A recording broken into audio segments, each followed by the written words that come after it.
ఇక మెదక్ జిల్లాలో కుండపోత వర్షం బీభత్సం సృష్టిస్తోంది. మంగళవారం రాత్రి నుంచి ఉరుములు మెరుపులతో ఎడతెరిపి లేకుండా కురుస్తున్న వానతో మెదక్ నగరం జలమయమైంది. పెద్దశంకరంపేట, రామాయంపేట మండలాల్లో ఇళ్లలోకి నీరు వచ్చి చేరింది. చేగుంట మండలం నార్సింగి వద్ద 44వ జాతీయ రహదారిపై భారీగా వరద ప్రవహిస్తుండటంతో కిలోమీటర్ల మేర వాహనాలు నిలిచిపోయాయి. రాయన్పల్లి ప్రాజెక్ట్ చల్మెడ వాగు ఉధృతంగా ఉరకలెత్తుతున్నాయి. హవేలీ గన్పూర్ మండలం తిమ్మాయిపల్లి చెరువు వరద భారీగా రావడంతో గ్రామస్తులను తాళ్ల సాయంతో సురక్షిత ప్రాంతాలకు తరలించారు. తిమ్మనగర్ నుంచి రాయన్పల్లి వెళ్లే రోడ్డుకు భారీ గండి పడింది. ఇక లింగసానిపల్లి చెరువు నుంచి భారీగా వరద రావడంతో మెదక్ అక్కన్నపేట రైల్వే లైన్ షమ్నాపూర్ రైలు కట్టకు గండి పడింది.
ఇక మెదక్ జిల్లాలో బీభత్సం సృష్టిస్తోంది కుండపోత వర్షం. ఈ వర్షధాటికి సంబంధించి స్పందించడానికి మాజీ ఎమ్మెల్సీ షేరి సుభాష్ రెడ్డి మన ఫోన్ లైన్లో సిద్ధంగా ఉన్నారు.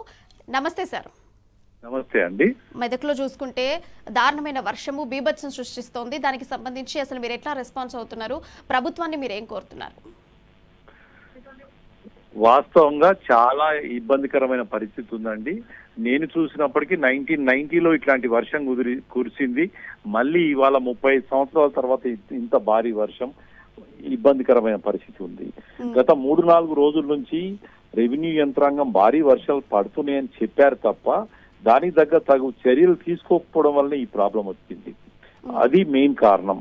అయితే ఈ పొద్దున్న నుంచి కూడా నిన్నటి నుంచి ఇవాళ ఉదయం మధ్యాహ్నం 1 గంట వరకు సుమారు 40 సెంటీమీటర్ల వర్షం కురిస్తే ఈ నేషనల్ డిజాస్టర్ టీమ్స్ కానీ స్టేట్ డిజాస్టర్ టీమ్ కానీ కేవలం రోడ్ల మీద వచ్చారు. అప్పటికే చాలా రోడ్లు కొట్టుకుపోయి ఉన్నాయి. రోడ్లు కొట్టుకుపోయి ఉన్నప్పుడు వీళ్ళు ఏమి చేయలేని పరిస్థితిలో ఉంటారు.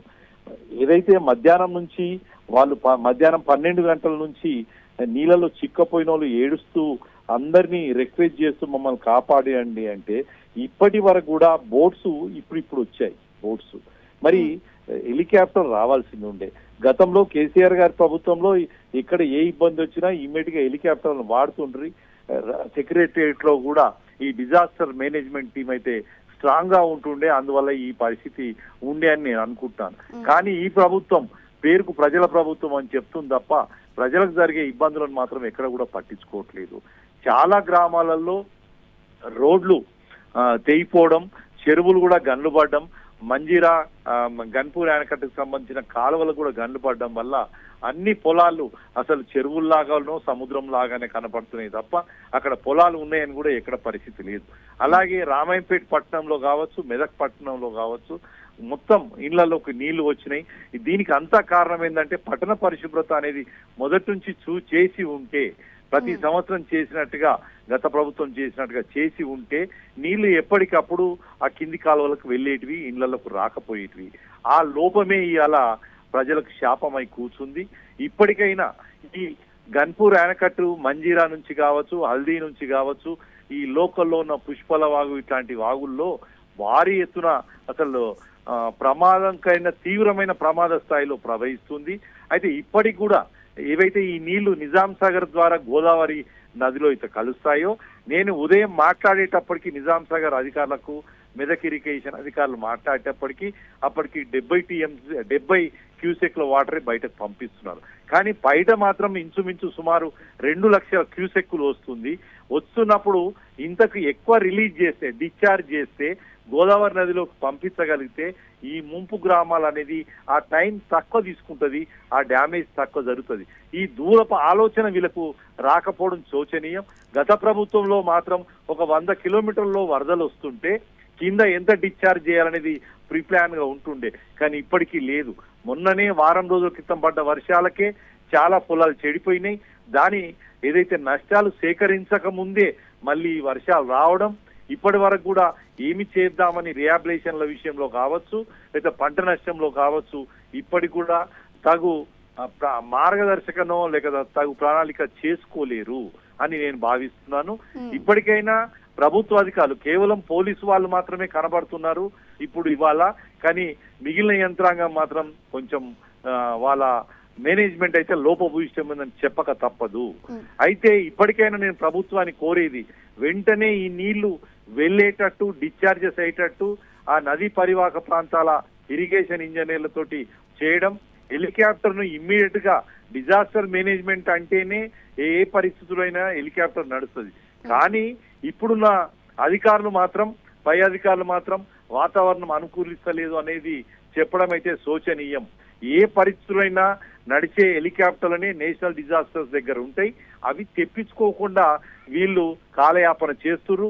ఇప్పటికే సాయంత్రం 5 కావస్తుంది, ఇంకో గంటలో చీకటి అవుతుంది. అప్పుడు మరి రాత్రి వాళ్ళ పరిస్థితి ఏంది? సరే, నక్కవాగు అనే దగ్గర కారులో కొట్టుకుపోయిన వ్యక్తికి బోట్లు పంపించే ఏర్పాట్లో ఉన్నారు. దాని తర్వాత ఇంకొక గ్రామం ఉంది, రాజ్పేట్ గ్రామం, అక్కడ 8 మంది, 7 చిక్కుకొని ఉన్నారు. దాని పక్కన దూప్ సింగ్ తండా అని ఉంటుంది. గిరిజనులందరూ కూడా కంప్లీట్ మేడ మీద, ఎత్తుగడ్డల మీద అడవి ఉంటుంది, అక్కడ ఆ గడ్డల మీద కూర్చొని ఉన్నారు. ఆ వర్షంకు తడుచుకుంటూ చిన్న పిల్లలు, ఆడ మనుషులు ఉన్నారు. మరి వాళ్ళకైతే పొయ్యి ఏమైందని చూసిన పాపాన పోలేదు. మరి బోట్లు వెళ్లాల్సింది ఉండే, సరే ఉధృతం ఎక్కువ ఉన్నప్పుడే కదా మిమ్మల్ని కోరేది. మామూలుగా ఉంటే ప్రజలకు ప్రజలే వాళ్ళు సాయం చేసుకొని పనిచేసే వాళ్ళు. కాకపోతే ఈ ప్రభుత్వం ముచ్చటకు మాత్రమే ఉంది తప్ప చేతల్లో లేదు. దయచేసి ఇప్పటికైనా ఈ నష్టాన్ని ఇంత తక్కువ వరకు తగ్గించాలనే కోరుకుంటున్నాం. ప్రతి ఒక్కరు కూడా దీనికి, ప్రజలు కూడా ఆ పక్కనున్న వారికి సాధ్యమైనంత వరకు సాయం చేయడం, ఈ ప్రభుత్వం మీద ఆధారపడకుండా మన ప్రజలు మనం కాపాడుకునే పరిస్థితి తెచ్చుకుందాం. ఎందుకంటే వీళ్ళని నమ్మితే వాళ్ళందరూ వాగులో పుట్టుకుపోయేటట్టున్నారు. ఇవాళ నుంచి రేపటి వరకు అయినా సరే, ఇంకా 2 రోజులు వర్షాలు అంటున్నారు. ఒకవేళ వర్షం తగ్గకపోతే మరి ప్రభుత్వం, ఈ ప్రజల ప్రభుత్వం అని చెప్పుకుంటున్న ఈ ప్రభుత్వం ఇంకా కళ్ళు మూసుకొని కూర్చుంటే బాగుండదు. ఇప్పటికీ మరి జిల్లా మంత్రి ఇప్పటికీ ఎక్కడ కూడా మాట్లాడినట్టు ఏం కనబడలేదు. నేనైతే ఉదయం నుంచి కలెక్టర్ గారికి, జాయింట్ కలెక్టర్ గారికి, ఆర్డీఓ గారికి ప్రతి ఒక్కరికి విషయాలు తెలుపుతూ ఇక్కడిక్కడ సమస్య వచ్చింది చూడండి అని చెప్తున్నాం. కానీ లోకల్ ప్రజలే వాళ్ళకు వాళ్ళే వాలంటీర్ గా సహాయం చేసుకునే తోటి ప్రజల్ని ఇబ్బంది కాకుండా చూసుకునే ప్రయత్నం చేస్తున్నారు. ఇవాళ ఎంఎన్ కెనాల్ ఇన్ని జాల గండి పడ్డదంటే దాన్ని మేనేజ్మెంట్ చేయకపోవడమే, ఎండాకాలంలో దాన్ని పట్టించుకోకపోవడమే, అందువల్లనే ఇట్లా జరిగింది. అంతే తప్ప వీళ్ళు ఏదో మొత్తం చేసి పెడుతున్నాం, మొత్తం మేము ప్రజల చేతులనే ప్రజలకు అంత మేలు కూరుస్తున్నాం అని చెప్పడం చాలా ఘోరమైన ముచ్చట. ఇప్పటికైనా ప్రజలను మీరు మీ కష్టం మీదనే ఆధారపడండి. దయచేసి ఈ ప్రభుత్వాన్ని నమ్మితే మనం నట్టేట మూస్తారు. ఇంకొక విషయం, ప్రభుత్వాన్ని, జిల్లా యంత్రాంగాన్ని నేను కోరేది ఏంటంటే, ప్రతి గ్రామంకి ఒక ప్రత్యేక అధికారిని పెట్టేసి అక్కడున్న నష్టపరిహారాలను, లేకపోతే నీళ్లు ఏదైతే వెళ్లాల్సేందుకు ఏదైతే అవకాశం ఉందో దాని విషయంలో ఇరిగేషన్, పిఆర్ అన్ని డిపార్ట్మెంట్లను మీరు ఒక కంట్రోల్ రూమ్ లో ఏర్పాటు చేసి ప్రతి గ్రామంలో ఒక మెసేజ్ వస్తే మన గద్దలాగా వాడేటట్టు ఏర్పాటు చేసుకోవాల్సిందిగా కోరుతున్నాను. రైట్, సుభాష్ రెడ్డి గారు, థ్యాంక్ యూ అండి. Thank you for your response.